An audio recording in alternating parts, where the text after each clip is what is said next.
Hello বন্ধুরা, আমি অনু update with অনু চ্যানেলে তোমাদের স্বাগত। আমি চলে এসেছি চিনি সিরিয়ালের আপডেট নিয়ে।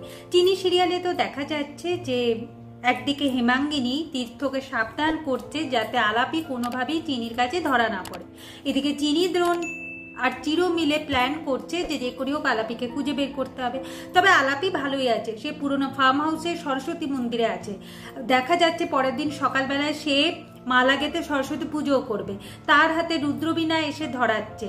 রুদ্রবীণাকে দেখে এখন আলাপি ভাবে এর সাথে কি তার কোনো সম্পর্ক ছিল আগে কি এই রুদ্রবীণাটা সে বাজিয়েছিল?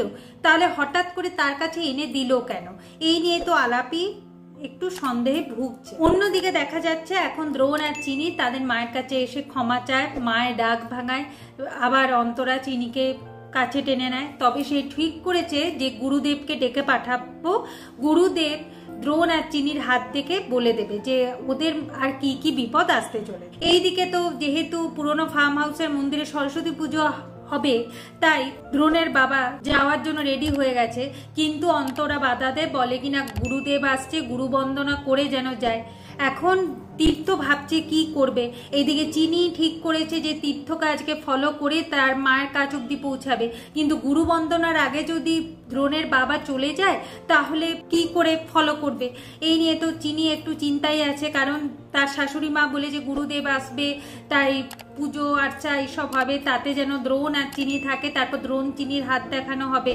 তাই এখন তো কোনোভাবে চিনি এইসব ছেড়ে যেতে পারবে না। তাহলে কি করে ফলো করবে? এই নিয়ে তো চিনি একটু চিন্তায় আছে। আগামী পর্বে দেখা যাচ্ছে যে গুরুদেব এসে হাজির হয়। দ্রোণ কোনোভাবেই গুরুদেবকে বিশ্বাস করে না, সে বলে সে এখানে থাকতে পারবে না, তাই ঘরে চলে যায়। এখন চিনি দ্রোণকে কিভাবে আনবে?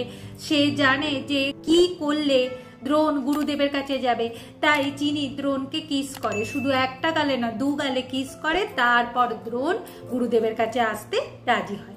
এভাবে আজকের পর্বটা শেষ হয়ে যাচ্ছে। আশা করি আজকের পর্বটা তোমাদের ভালো লাগবে। ভিডিওটা দেখবার জন্য আর আপডেট উইথ অনু চ্যানেলের পাশে থাকবার জন্য অসংখ্য ধন্যবাদ।